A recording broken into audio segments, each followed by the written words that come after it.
검사 내전 대쉬 김웅. 새로운 보수당으로 정치를 시작한 김웅 전 부장검사의 검사 이야기이다. 이 책은 형사부 검사로 근무하던 시절의 에피소드들과 그의 생각들을 담고 있는데 에세이라고 하기에는 상당히 재미가 있다. 이 책은 JTBC에서 드라마로 각색되어 방영되기도 했다. 보통 검사라고 하면 대한민국 최고의 엘리트 집단으로 인간적인 모습이 상상되지 않는다. 그런데 이 책은 작가의 코믹한 문장과 생각들이 읽는 내내 웃음을 자아낸다. 이 책은 4개의 장으로 되어 있는데 1, 2, 3장은 형사부 검사로 근무하며 수사한 사건들과 사람들의 이야기를 다루고 있고 마지막 4장은 법에 대한 그의 생각들을 담고 있다. 1. 물결표 쌓인 3장에서 다루는 사람들과 사건들은 마치 드라마를 보는 듯 내용이 재미있다. 사기꾼들의 이야기이며 도박으로 잡혀온 어느 아주머니의 이야기도 마치 한 편의 드라마를 보는 듯하게 그려진다. 사기공화국 풍경. 대한민국에선 한 해에 24만 건의 사기 사건이 발생한다. 이 분마다 1건씩 사기가 벌어지는 셈이다. 사기로 인한 피해액도 매년 3조 원이 넘는다. 대부분의 범죄는 순간적인 감정을 이기지 못해 벌어지지만 사기 범죄는 다르다. 감정보다 계산에 기초해 위험보다 수익이 높다고 판단되면 벌어진다. 왜 이렇게 많은 사기 사건이 벌어지는 것일까? 사기꾼은 어지간해서 죗값을 받지 않는다. 설사 구속되더라도 피해자와 외상합의, 합의금 일부를 주고 나머지는 나중에 주기로 약속을 하거나 할인 합의를 하면 구속적 부심, 피의자의 구속 수사가 합당한지 판단, 이나 보석으로 쉽게 풀려난다. 설사 실형이 선고되더라도 1심에서 법정 구속이 되는 경우는 드물기 때문에 경험 많은 변호사를 선임하거나 일부 합의라도 하면 항소심에서는 집행유예가 나올 확률이 높아진다. 사기꾼은 목숨 걸고 뛴다. 사기꾼은 죽지 않기 위해 뛴다. 사정이 이렇다 보니 수백 명의 사기꾼을 상대하는 검사와 단 한 명의 검사만 상대하는 사기꾼의 싸움은 녹록한 승부가 아니다. 할머니는 후덕하고 진실한 인상이었다. 하지만 인상과 달리 할머니는 사기 전력만 34회에 이르고 수백억 원대 어음 사기도 귤 까먹듯 태연히 저지르는 연쇄사기마였다. 할머니의 사기 수법은 조자룡 헌칼 쓰듯 현란하고 정확해서 그가 한 번 나서기만 하면 수많은 중소업체들이 장마철에 감고 떨어지듯 줄줄이 도산했다. 할머니의 수법은 일단 건실한 유통업체를 물색한 후 장기간 어음 거래를 성실하게 해온 작은 상사가 대상인데 목표가 정해지면 바지 사장을 내세워 매입한다. 회사를 인수한 후 1년간 소량이지만 꾸준히 거래를 한다. 모든 거래는 어음으로 하고 약속 어음은 어김없이 결제한다. 이렇게 1년 정도 충분히 신용을 쌓은 후 때가 되었다 싶으면 숨겨둔 발톱을 드러낸다. 대기업으로부터 연말 선물 주문이 들어왔다거나 중국으로부터 대량 주문이 들어왔다면서 한꺼번에 엄청난 양의 물품을 구입한다. 주로 손쉽게 돈으로 바꿀 수 있는 알루미늄 궤나 랩톱 같은 물품들을 대량으로 사들인다. 그리고 의심하는 업체를 할머니는 쉽게 속였다. 우선 SK텔레콤의 물품을 납품할 것이라고 말한 뒤 자기 수하에게 SK텔레콤 부장 행세를 하게 했다. SK텔레콤 부장 명함은 아무나 만들 수 있다. 사람들은 명함만으로 그가 대기업 부장이라고 믿었다. 피해자들에게는 SK텔레콤으로 직접 납품하라고 했다. 그런 후 수하로 하여금 방문자 자격으로 SK텔레콤 본사 주차장에 들어가 피해자로부터 물건을 건네받게 했다. 또 다른 수법은 담보를 제공하는 것이다. 주로 자금 회전이 절실한 건설업자에게 접근하여 약속어음을 주고 빌라를 구입한 후 이를 물품 대금에 대한 담보로 제공하는 것이다. 할머니는 이런 수법으로 거래업체들을 속여 대량으로 물품을 외상 구입한 후 이를 땡처리 시장에 헐값으로 팔아치웠다. 눈 깜짝할 사이에 중소업체 수십 개를 들어먹는 것이다. 할머니는 10년 넘게 같은 사기를 반복했는데 단 한 번도 처벌받지 않았다. 게다가 수차례 수배를 받아 기소중지가 되었음에도 전혀 체포되지 않은 전설적인 기록도 가지고 있었다. 물론 할머니도 처음부터 고수였던 것은 아니다. 그도 소시적에는 감방을 들락거린 속칭 과백이었다. 꽃다운 청춘의 한 조각을 감방에서 보낸 대가로 얻은 관록과 후덕한 인상, 그리고 대범함이 더해져 말렙 사기꾼으로 성장한 것이다. 할머니가 한바탕 해먹고 나서도 어음만기 일까지는 사기 행각이 드러나지 않는다. 그렇게 서너 달이 지나가고 어음 결제일이 한참 지나서도 피해자들은 속았다는 것을 인정하지 않지만 자기가 납품한 물건이 땡처리 시장에 나앉아 있는 것을 직접 보고서야 고소를 한다. 주로 주거부정이거나 노숙자인 바지 사장을 잡으면 할머니는 이미 사라진 뒤다.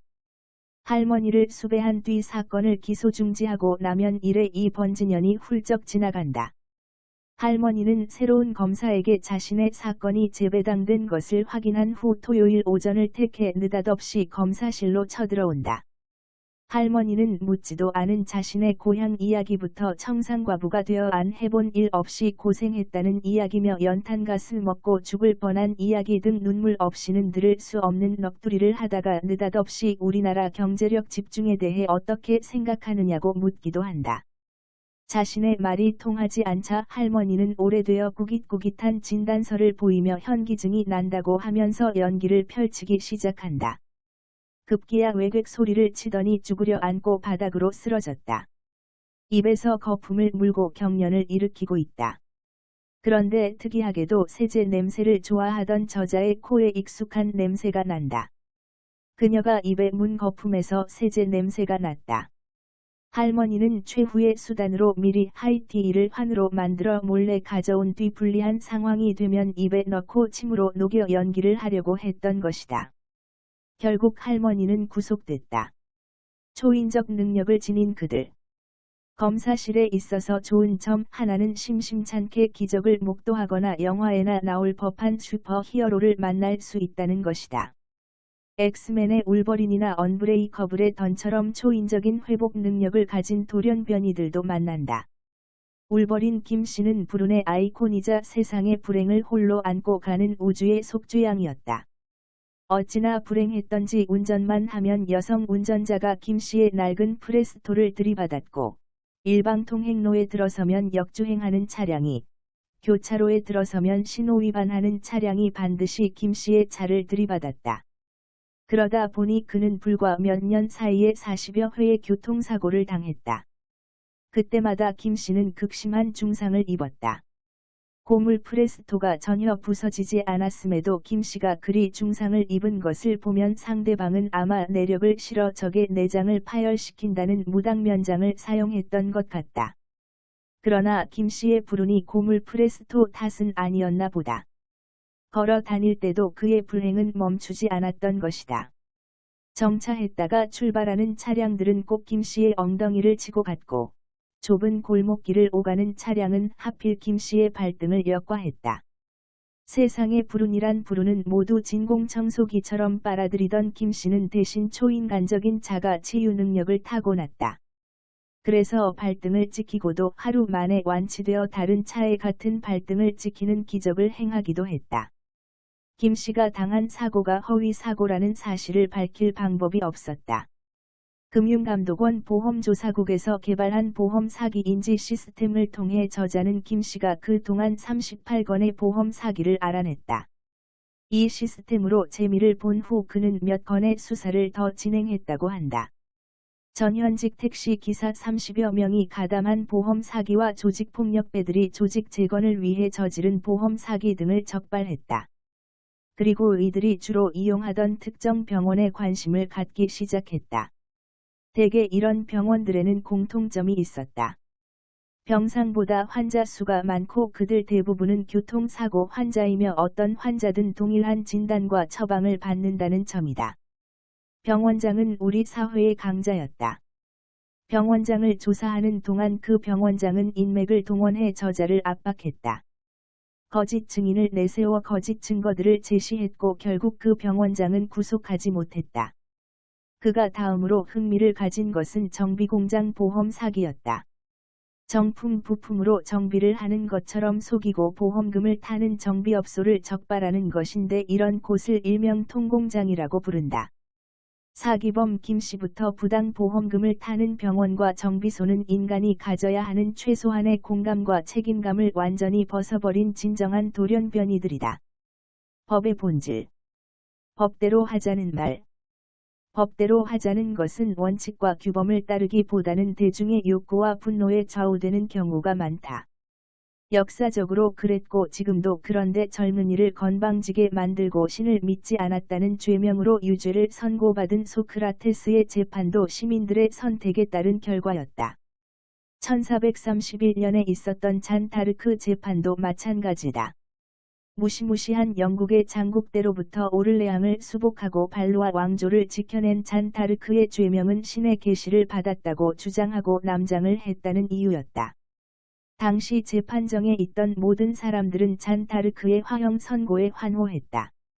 뉴잉글랜드에서 벌어졌던 마녀 재판이나 예수 그리스도의 재판 모두 당시의 정의에는 부합했고 대중의 열화와 같은 지지를 받았다. 재판이란 제도가 지금까지 남아있는 것은 역설적이게도 이렇게 대중의 분노에 발맞추었기 때문이다. 정의의 여신이 휘두르는 칼이 사리 분별을 해줄 것이라고 생각할지 모르지만 그 칼을 맞는 것은 사람인지라 피가 튀고 살점이 떨어진다. 법대로 하자는 말은 폭력적이고 공격적인 도발이다. 법이 궁극적으로 해결해주는 것은 없다. 제임스 에번 맥닐 휘슬러는 미국이 자랑하는 인상파 화가이다. 미국이 가장 사랑하는 화가이기는 하나 미국에서 활동한 것은 아니다. 휘슬러의 대표작들은 대부분 런던에 있다. 1874년 휘슬러는 이라는 작품을 전지했다. 당시 그는 그림 값으로 200기니를 매겨놓았는데 지금으로 치면 200번지 달러라고 한다. 당시 사람들은 200기니를 터무니없이 높은 가격이라고 생각했다. 그리고 이는 당대 가장 유명한 미술평론가였던 존 러스킨도 마찬가지였다. 러스킨은 자신의 높은 학식과 품격에 비춰볼 때 다소 지나친 표현을 써가며 휘슬러를 비판했다. 충격을 받은 휘슬러는 러스킨을 상대로 명예훼손 손해배상 소송을 제기했다. 이에 러스킨은 그 소송에 자신의 명예를 걸면서 비장하게 응전했다. 그 소송에서 결국 휘슬러가 승리하고 러스킨은 약속한 대로 대학 교수직은 사임했다. 휘슬러가 승소하긴 했지만 손해배상금으로 1파딩을 받았다. 이는 우리 돈으로 치면 10번 지원도 안 되는 금액이다. 그러나 소송에 막대한 비용이 들어가고 그는 결국 파산하고 죽을 때까지 지독한 가난을 벗어나지 못한 채 죽었다. 이 예술과 비평의 엄혹한 대결에서의 승자는 바로 변호사였다. 법률 시장은 도로와 비슷하다. 사람들은 길이 막히면 도로를 넓혀야 해결된다고 생각한다. 그러나 새 도로가 생기면 처음에는 길이 뻥뻥 뚫리고 좋지만 얼마 지나지 않아 다시 차들로 가득 찬다.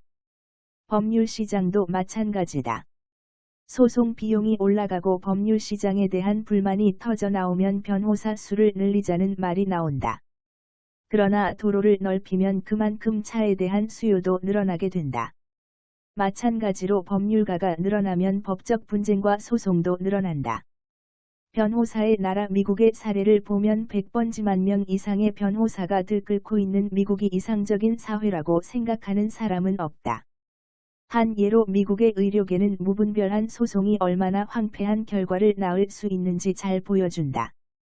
1850년에도 미국 전역의 변호사는 21,919명에 불과했으나 이때를 기점으로 변호사 수가 폭발적으로 늘어나기 시작해 20세기 초에는 11만 명으로 증가했고 21세기 초에는 100만 명을 넘어섰다. 변호사 수가 늘어나면서 자연스럽게 새로운 분야에서의 소송도 증가했다. 너무 많은 수로 불어난 변호사들은 먹거리를 찾아 점차 새로운 영업 영역을 만들어야 했다. 그 중에서 돈도 많고 치명적인 결과가 발생하는 의료계는 좋은 먹잇감이 되었다. 그런 분위기에 따라 20세기 후반부터는 의료과오 소송이 빈발했다. 원고들이 승소하는 경우는 드물었으나 잦은 소송에 시달리면서 병원 치료비와 보험료가 엄청나게 상승했다. 게다가 20세기 후반에 접어들면서 병원과 보험회사의 책임을 지우는 몇몇 기념비적인 판결이 나왔다. 의료과오 소송에 시달리던 병원들은 아주 희박한 가능성에도 대비해야 했고 결국 불필요한 검진과 고가의 진단장비 사용을 증가시켰다.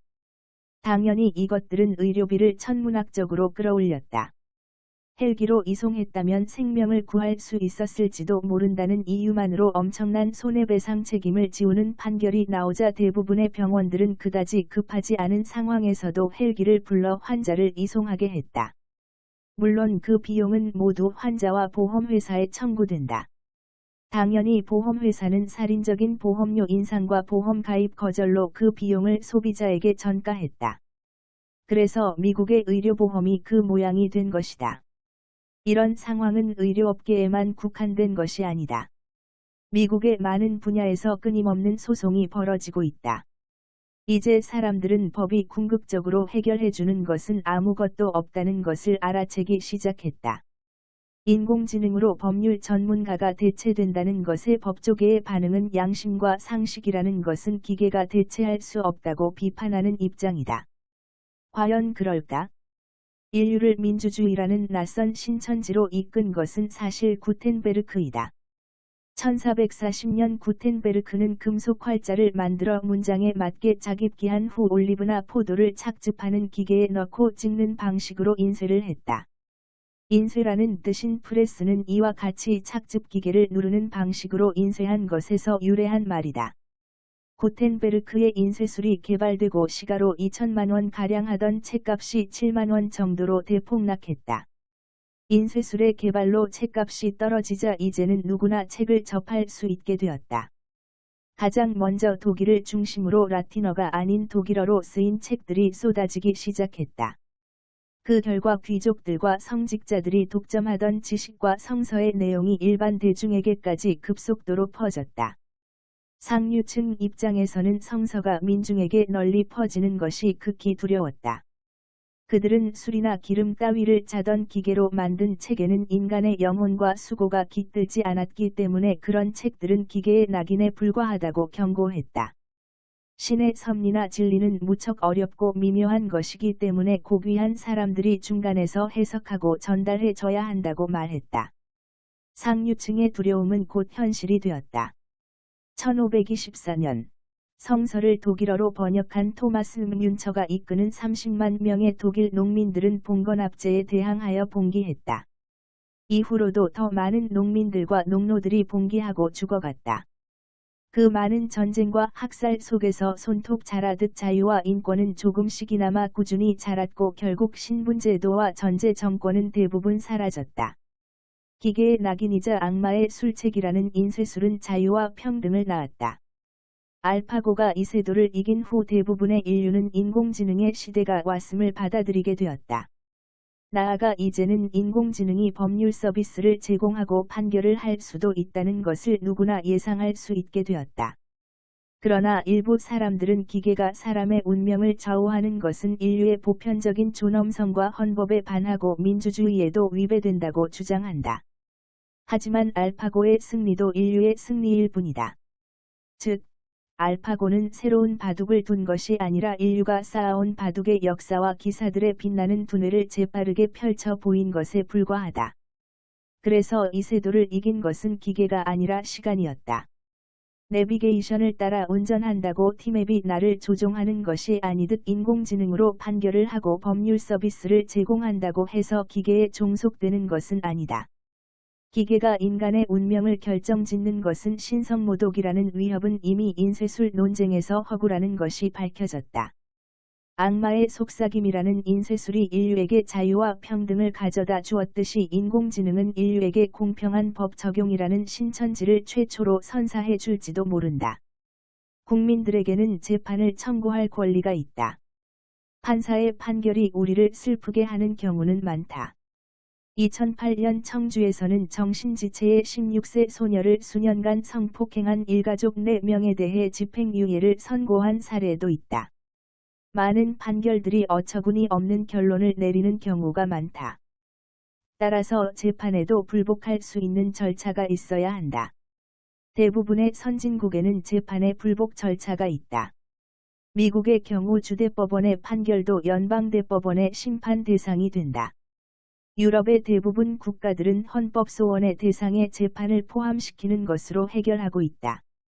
이것을 재판소원이라고 하는데 재판 결과를 헌법소원의 대상으로 삼아 그것의 기본권 침해 여부를 심판하는 절차를 말한다. 사실 헌법재판소가 있는 나라에서는 재판소원을 인정하는 것이 일반적이다. 그러나 우리나라의 경우 재판소원이 법률에서 제외되어 있다. 그 원인은 헌법재판소법 제68조 제1항 때문이다. 공권력의 행사 또는 불행사로 인하여 헌법상 보장된 기본권을 침해받은 자는 법원의 재판을 제외하고는 헌법재판소에 헌법소원 심판을 청구할 수 있다라고 규정했기 때문이다. 여기서 법원의 재판을 제외한다는 조항이 들어가면서 재판소원이 제외되게 된 것이다. 사법개혁을 하려면 이제는 모두가 서로를 견제할 수 있도록 장치를 갖추어야 한다. 그러기 위해서는 법원의 판결과 결정에 대해서도 불복할 수 있어야 하고 헌법재판소의 완전한 모습을 갖추기 위해서라도 재판소원이 부당한 속박에서 해방되어야 한다. 앞부분에선 자기가 담당했던 사건들과 인물들을 그려내고 뒷부분에서는 법과 법률 시장 그리고 인공지능이 가져올 미래에 대한 생각도 밝히고 있다. 잘 알려지지 않은 검사의 사생활을 들여다보고 싶다면 재미있게 읽을 수 있는 책이다.